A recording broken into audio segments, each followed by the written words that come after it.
దాటేటప్పుడు శివాలయానికి ప్రదక్షిణం చేస్తే ఒక్క మారు చేస్తే చాలు, 3 మార్లు చేస్తే విశేషం. ఎందుకని 3 మాటలు? భగవాన్ రమణ మహర్షి ఎందుకు గిరి ప్రదక్షిణం చెయ్యాలి అన్నదానికి చెప్తుండేవారు. అంటే మీరు ప్రదక్షిణం చెయ్యడానికి కాళ్ళు కదుపుతుంటే మీ పాపములు కాలిపోతాయి.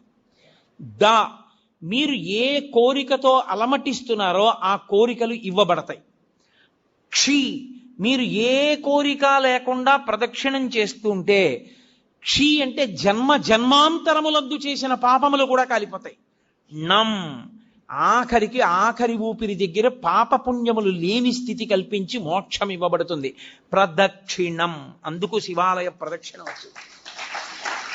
నేను కాదు, స్కాందంలోంచి సాక్షాత్ భగవాన్ రమణులు చెప్తుండేవారు కూర్చోబెట్టి ఎందుకు గిరి ప్రదక్షిణం చెయ్యాలో. కాబట్టి ప్రదక్షిణం 3 మార్లు చేస్తారు. ఎందుకు